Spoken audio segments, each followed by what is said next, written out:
I'm up here at my friend Bill's property today. He says he's got a couple Ford Falcon projects and he wants me to check them out. Over the years, I've probably had 25, 30 of these things that I would drag home. Some needed things, some I just flipped, some I just fell in love with and had to have. Falcon? Yeah, that is not the one that I want to talk to you about, but that belongs to a friend that works here and he's building it, but... Yeah, it looks like a good start. Yeah, he's doing well on that. Ian looked at this nice little 62 Ranchero that's darn straight and said, really? We're gonna work on that car? So let me guess, the project you have planned isn't in nearly this good a condition. Surprise, surprise. That's why you're here. All right, nice. Apparently, Bill has got that collector problem. He's got a bunch of cars, he needs to move them, he wants to improve on them. Coming up and checking out this yellow Falcon, this is what I'm familiar with. Bill's got cars all over his property. I think he stashes them to hide them from his wife, because some are in boxes, some are up on the hill. This yellow one is a total basket case. It's really rough. That's not it. Oh, there's a rougher one. No. Actually, it's not bad. This one's real rough. How many more of these do you have? Just have this one in here. That beauty is inside here, Ian. Oh, right on. See? That's my kind of starting point. Yeah. This is not anything like the other projects we've started. Ian looked at it and went, man, this thing is nice. And I was just looking at the tailgate. What, was it crashed or something? No, it's the body's actually straight on it. There's not any rust. This car is a time capsule. It's a total survivor. It's been sitting for almost 10 years, and it looks great. It looks like somebody just closed the doors, put it in that container, and walked away. I had it for many, many years and drove it. It was my daily driver, and I gave the Falcon to my youngest boy. Son got it, cruised it around, lowered it, the whole teenage experience. Basically, the car's dead in the water. He took it to college, and he managed to ruin the suspension, cut the coils. It scrapes, it hits, it has no ride. It's still a good car. It just needs a little help. This car's in great shape. I think you're stepping your game up, sir. Yeah, it's pretty straight. Yeah. Both Bill and I agreed the Ranchero doesn't need any body modifications. It's all about the suspension and the handling of this thing. The big problem with this car is that somebody lowered it poorly. Bill's idea is to kind of rehab it, make it good again. I have a lot of parts on the property for the Ranchero. I'm hoping that Ian can use them to get the Ranchero back on the road. Bill's talking about spicing up this Falcon pickup truck thing, and I see a Falcon van. That's a Falcon too? That is a Falcon. What year is this? This is a 1962, as I recall. That's what I'm talking about. I guess it's an early 60s Ford Falcon window van. It's a short wheelbase. Looks like it was maybe from a utility company or something. It's bare bones inside, but it's a pretty cool looking ride. I'm really thinking about that van. But Bill's priority is getting this truck set up. Well, I'm gonna go back to the shop. You put this on your truck and bring it down, and I don't want to see that yellow one showing up instead. This car is the one we're working on. I can't do a switcher on you? Yeah, right, yeah. You show me this one, and then all of a sudden that yellow thing pulls into the lot. Well, I got this car over here and just did my assessment. I told Bill he's got to come by. If this engine will start, then we're going in a different direction than what he had previously thought. Wow. Last time I saw this Falcon, it was black. Ian went right into it, of course. I've been busy. How are you? It changed color. Yeah. My main concern with this is that it had been painted so many times. I wanted to see what was going on under this weird black paint job.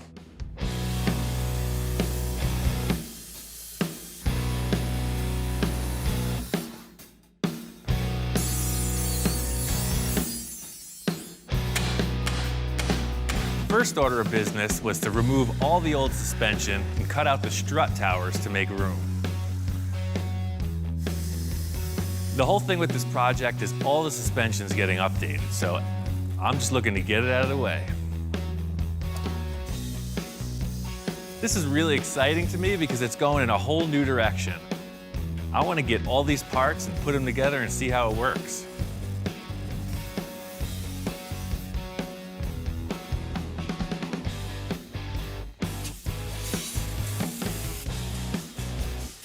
I sanded it all down, cleaned it up, and now it's ready for the kit.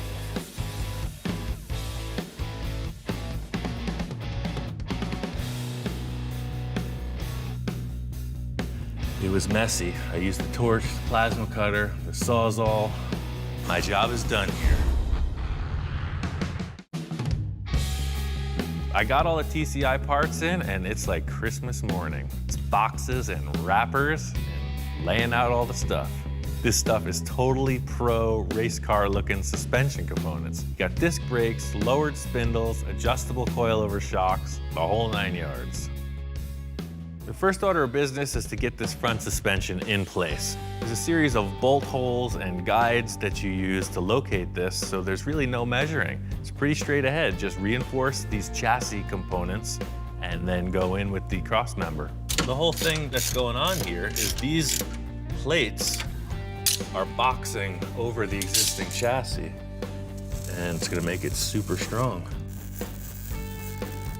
The cool factor in all of this is a proven design, and I know the car is gonna be way better for it. The TCI kit is made for a Falcon car. The Ranchero is like a truck, so I know the rear suspension area is gonna be some issue, but the front should just bolt right in. So the cross member that holds everything just slides into place, and you just follow through with it. Tack that together, on to the next.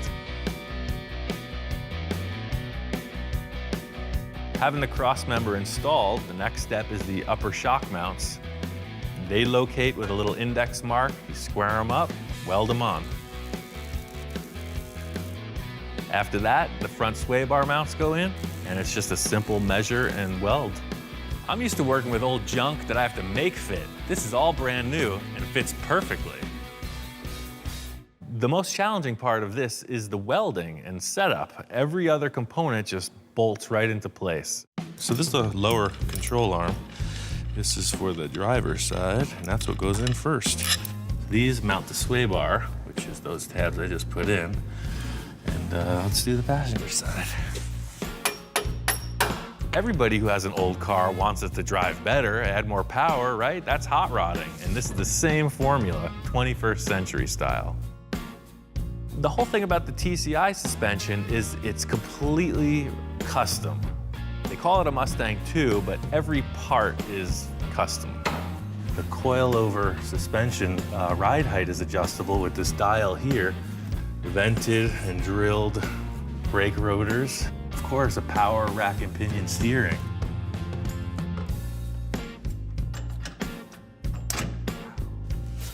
Almost too easy. I need something challenging after this project. So the rack needs to be centered, alignment needs to be established, all that good stuff. What I'm doing is just assembling it enough to get it on the floor, and it's gonna go to the professional. I have other issues to contend with in the rear. There's a couple unknowns for this whole rear suspension.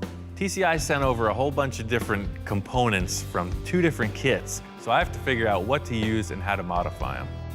Knowing Bill, there's been a bunch of different upgrades to this car, and that adds to the big question mark. You know, the axle may be different, the transmission, who knows what's gone on under there. So here's the deal, here's where they went wrong. Lowering blocks are okay, but not hollow lowering blocks. It's no wonder this car handled terribly. Aha. So, there's your lowering block. There's a bunch of stuff holding this rear suspension on. The bottom line is just take it all out. Drop the axle, pull out the leaf springs, strip it down. Only one more to go. That is stuck. What happened is the bolt has rusted to the collar inside the rubber. So see, I'm getting flex. but it's locked in place.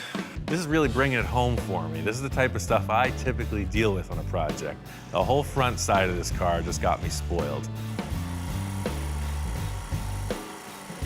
But, you know, I got my ways. I got that thing eventually, but it took a while. I know this kit's gonna need some type of modifications. I'm just gonna start off by checking out the rear axle and all the brackets that fasten to it. Right off the bat, I can see that the Ranchero has a completely different axle than what the TCI kit is asking for. So there's a huge mismatch. The Ford 9-inch is your typical go-to axle for a race car. TCI specs this because it's bulletproof. They're hard to break. I could modify these parts to work, no problem. But knowing Bill, he's got a 9-inch Ford up at his place. There's also something that I've been wanting to talk to him about. So, enough about these Rancheros. I wanted to talk about your other Falcon. Aha. That van thing over there. Okay. To me, that's the real jewel on the lot.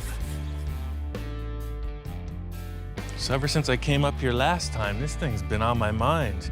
I got to looking at the van, and I'm really into it. I think if we could fix this thing up, we'd probably sell it and help finance the Ranchero. Because it doesn't look like it's been crashed. There's a mystery somewhere in this thing, just like the other car. It's like, why is it sitting here, Bill? You're not telling me why. There's got to be something wrong with it. You know, I think I've had this for probably 10, 12 years. I've always liked it. It, of course, is a Falcon, too, and you know me and so Falcons. I bought this van from a farm up in Bakersfield many years ago, and I don't think Ian noticed it at first, but there really is some rust damage. You know, there's a lot of these panels, I guess, that held water at the bottom. Oh, wow. See them? Well, there's your problem right there. Yeah, it looks one thing from the outside, but there's a whole story going on underneath. Right. So all the doors are like this? I don't think all of them. I think the driver is the worst. It just held the water over the years. But that's kind of good because like a van that's near the ocean or something will rot, the whole top will rot out because the salt will sit in all the weather stripping and rubbers. But I think you got the opposite, like sediment clogged up any drain holes in the bottom. I wouldn't consider this the typical kind of rust, though, that I'm familiar with. You see all these wheel arches rotted out, and what I'm seeing is the exact opposite. And it seems like every area that could clog up with sediment and hold water did. Just looking at this van, I see greatness. You know, it's got some issues, but I know I can work through it. This is cool. It's a total beach van. You could sell this to one of the surfer guys down on California Street for a mint. Well, all in all, I think it's a survivor, man. I think it's a good base platform to start. What about this engine? When I bought this van, I did some motor work and drivetrain work to it, and I think it should run fine. It'd be nice to finance the Ranchero with this project, and I hope Ian's not taking on too much. Let's try to revive it and bring it back and see what it is. It's in great shape. The body looks pretty straight. I think we could just freshen it up a little. He can make some money. With Ian, nothing's ever too much work or too much trouble or too hard. So we'll see. Bill loves the idea of getting rid of this van, but he's just a little reluctant because here I am dragging him into another project. So I just got to keep the pep talks going, turn these cars out. I'm locked and loaded. I'll take it down to the valley and I'll give you my prognosis. I came up here looking for an axle, but now I got a trailer loaded up with a van, another project, and I'm heading back to the shop. So here we go, project number 2.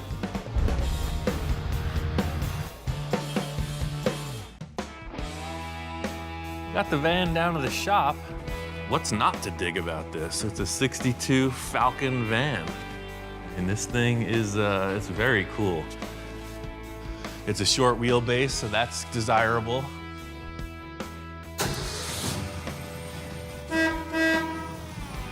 Engine works, brakes work. Just like Bill said, the thing runs great. So it was just a matter of getting fuel and battery, and it runs perfect. Everything about it looks decent, except it's got the cancer. It's got some bad rust issues in it. To me, that's the scariest part in the whole vehicle, because I know what we're looking at is just the tip of the iceberg. I got a couple good ideas on how to get this thing back in action. The question is, how bad is it? All right, so I'm gonna start off on the front, because to me, it looks like it's hiding some secrets. Pull off the front bumper, turn signals, you know, trim stuff. Start sanding it. And that's where the story begins. There's a ton of filler in this thing. I'm doing the excavation here, you know, this is down and dirty. I thought I could sand it off, but it just got thicker and thicker. I ended up just cracking it off as brutally as I could. Yeah, it's all pushed in right there.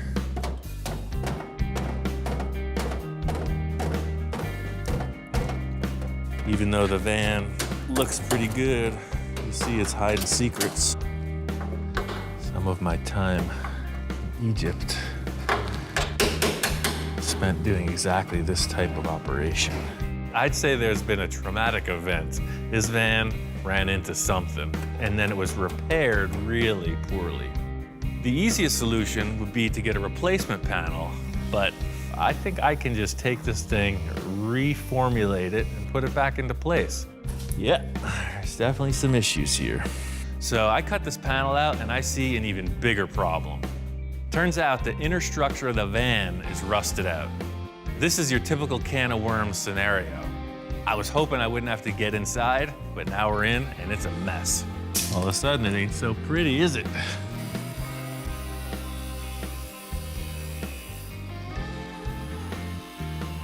I'm gonna cut the top panel above the headlight and try to reform that too, but first I'm gonna fix this internal structure.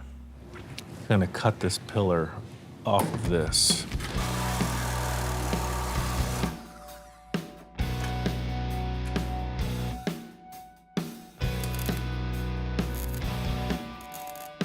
Not only did I just replace this bottom plate, I gusseted it up into the floorboard. It never had this structure, and I made this bottom of the A-pillar just bigger. You see, it's all triangulated, so it just creates this big shape that's super strong. Once I got the inner structure built, it was on to straighten out the panels. So the challenge here is to try to put this back into shape. I cut it off pretty simply so I can reinstall it, but if you look at it, it's totally caved in right here. You got a nice crunch here, and then of course there's rust in this corner. But while I'm setting this up, I'm gonna give this one some action too, and maybe I could just knock this into shape as well. The cool factor about this is that you're not your typical auto body procedure. I'm gonna fire up this torch and get medieval on it. This metal piece was created in a certain shape. The only thing that changed was the collision made it into a different shape. I want to bring it back to the way it was, and that's just done by a series of heating and hammering. The whole idea with annealing the metal is to just evenly heat it so that all the molecules kind of relax. They're all shrunk up and rigid. So I'm just trying to get the whole thing as red hot as possible, then it'll be softer.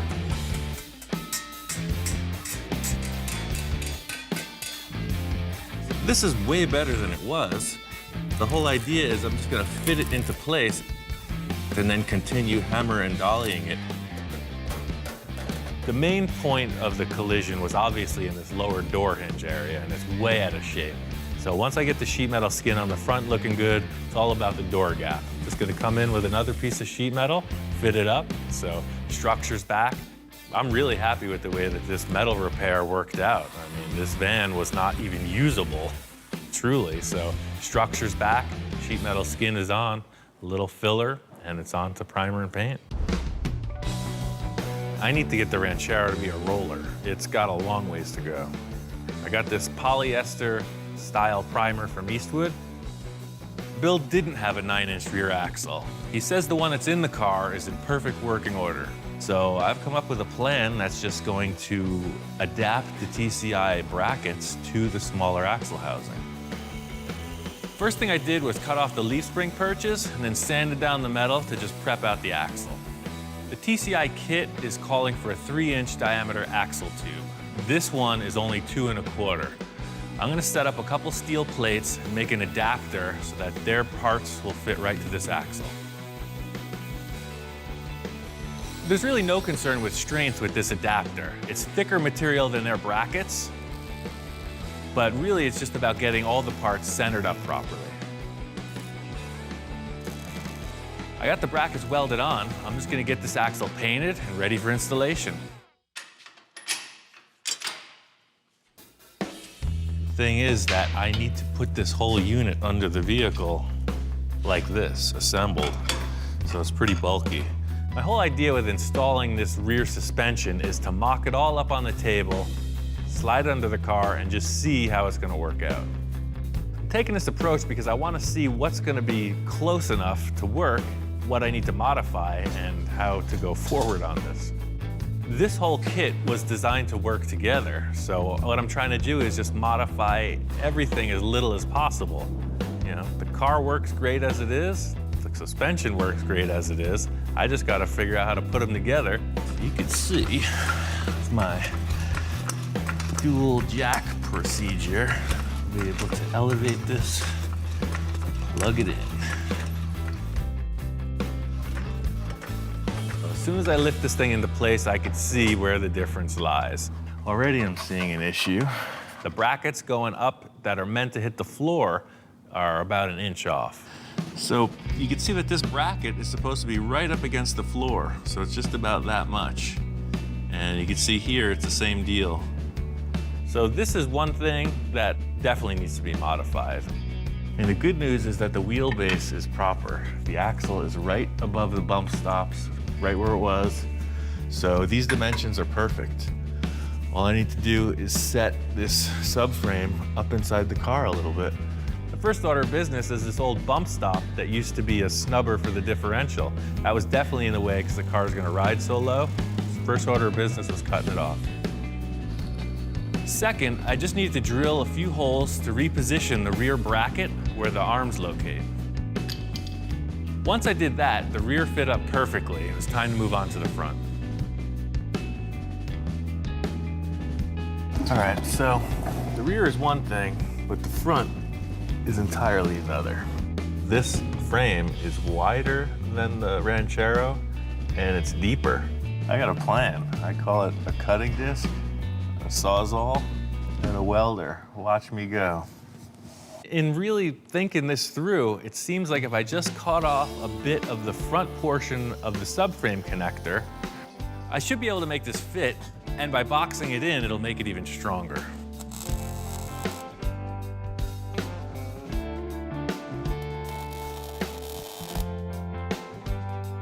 With all the suspension in place, it's ready for the engine and transmission. Bill really had a concern about the transmission on this car, so we got hooked up with Monster Transmission, got a brand new, fresh transmission put in there. It's an AOD, automatic overdrive. That's what Bill upgraded this car to, and they had a direct replacement. Doug's headers, these guys obviously know what they're doing. It's all ceramic coated, super nice stuff. But they set it up so that just comes in and the steering rod clears. It's got just enough room to operate, so that's cool. It's really satisfying to get this car in an assembled state. I can't wait to show it to Bill. Last time he saw it, it was a bunch of concepts and a half disassembled vehicle. All right, well, are we ready for delivery? No response. I'm getting a chimp, that's it. You're not holding up your end of the bargain. No. I'm gonna go get a small monkey. It's gonna be way more charming. No, I'm sorry.